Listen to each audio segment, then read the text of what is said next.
मेरे बच्चों में तुम्हारी दुर्गा माँ, जिस उद्देश्य के लिए तुम्हारे पास आई हूँ, उसको तुम्हें आज पूर्ण करना है।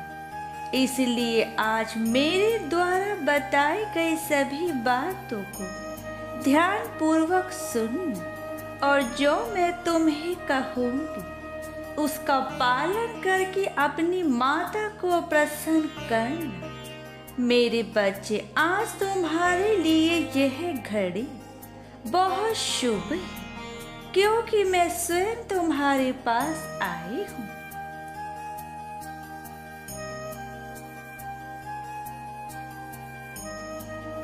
इस संसार में लोग आते जाते रहते हैं, परंतु जो लोग अच्छे कर्म करके इस संसार में अपना नाम ऊंचा करते हैं, वह सदा याद किए जाते हैं। और जो अपने बुरे कर्मों द्वारा दूसरों को परेशान करते हैं, वह कभी सफलता की सीढ़ी नहीं चढ़ पाते।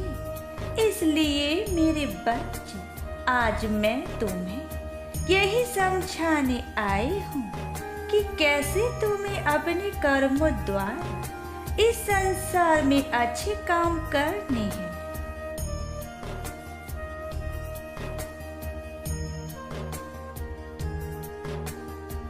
यह जीवन सबका समान होता है, लेकिन सबसे बड़ा अंतर यह है कि तुम अपने जीवन में किस प्रकार से चीजों को समझते हो और उन्हें समझकर काम करते हो। जो इंसान अच्छी चीजों को समझकर अच्छे कार्य करते हैं, उनके जीवन में अच्छा होना अनिवार्य है।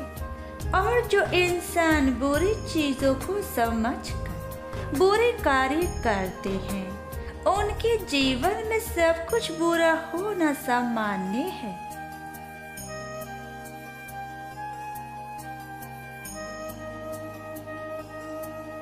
जिन लोगों ने तुम्हें कभी आगे बढ़ने के लिए सहारा नहीं दिया, आज समय है कि तुम स्वयं आगे बढ़कर उन लोगों को दिखा सको कि तुम इस संसार में कुछ भी कर सकते हो। मेरे बच्चे, हम जीवन को जैसा देखते हैं, जीवन हमें वैसा ही दिखता है। अच्छा देखोगे तो अच्छा दिखेगा, बुरा देखोगे तो बुरा दिखेगा। इसलिए बुरे लोगों को छोड़कर अपने अच्छे कर्मों पर ध्यान दो और स्वयं के अंदर इतना विश्वास जगाओ कि तुम्हें दूसरों की आवश्यकता ना पड़े।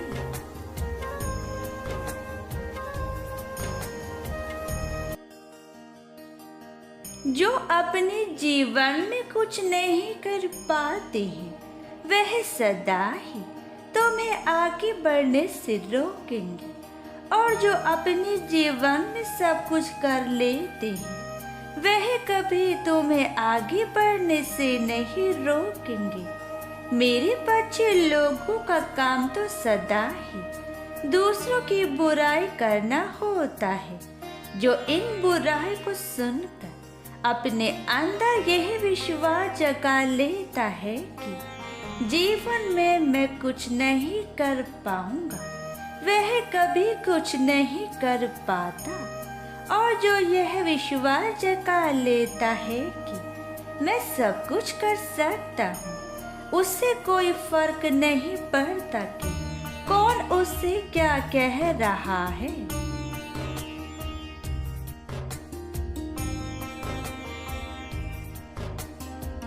मेरे बच्चे, जिस प्रकार एक बीज को लगाने के बाद उसका ध्यान रखना पड़ता है, तभी वह समय के साथ अंकुरित होकर एक बड़े पेड़ का रूप लेता है तथा लोगों को फल प्रदान करता है। उसी प्रकार यदि तुम ज्ञान को समझकर उसे अपने भीतर सही प्रकार से अंकुरित करोगे तो वह ज्ञान एक दिन तुम्हें इतना महान बनाएगा कि तुम संसार के सभी लोगों को उस ज्ञान की रोशनी से प्रकाशित कर पाओगे।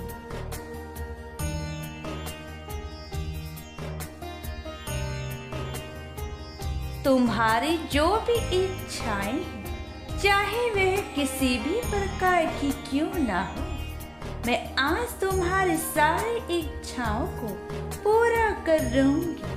लेकिन उनको पूरा करने के लिए तुम्हें तपस्या और मेहनत दोनों ही करना होगा। यह याद रखो कि वरदान प्राप्त करने के लिए भी वर्षों की कठोर तपस्या के बाद ईश्वर तुम्हें वरदान देते हैं। लेकिन यदि तुम यह चाहते हो कि मैं तुम्हारी इच्छा पूरी करूं, तो तुम्हें मेरे द्वारा बताए मार्ग पर चलना ही होगा।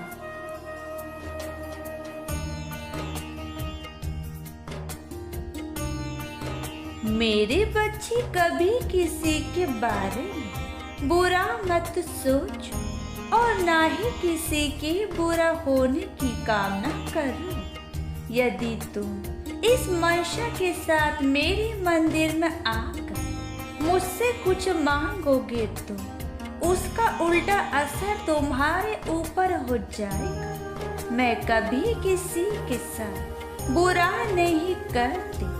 जो इंसान जैसे कर्म करता है उसका फल उसे वैसा ही प्रदान होता है। इसलिए मुझसे यह उम्मीद मत रखना कि मैं तुम्हारी ऐसी इच्छाओं को पूरी करूंगी।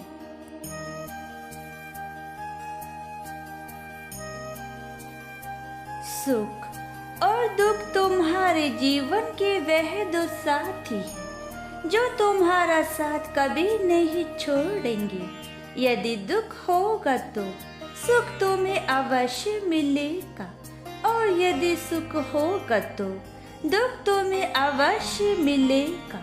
यह दोनों ही जीवन में बहुत अधिक महत्वपूर्ण है, क्योंकि इनके चलते ही तुम्हें जीवन की असली चीजों के बारे में पता चल जाता है।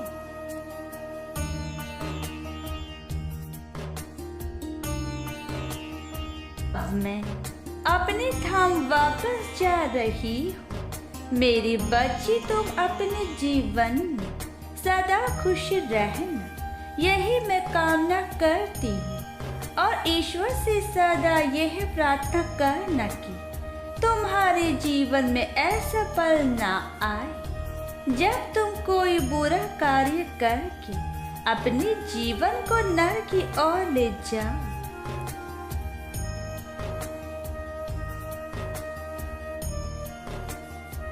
इसलिए मेरी बच्ची, जीवन में ऐसा कोई भी कार्य मत करना जिससे तुम्हारे कार्य के द्वारा किसी का दिल दुखी या फिर किसी को चोट पहुंचे। मेरा कार्य तुम्हें सही मार्ग पर लाना है, क्योंकि एक माँ अपने बच्चे को हमेशा सही मार्गदर्शन कराना चाहती है।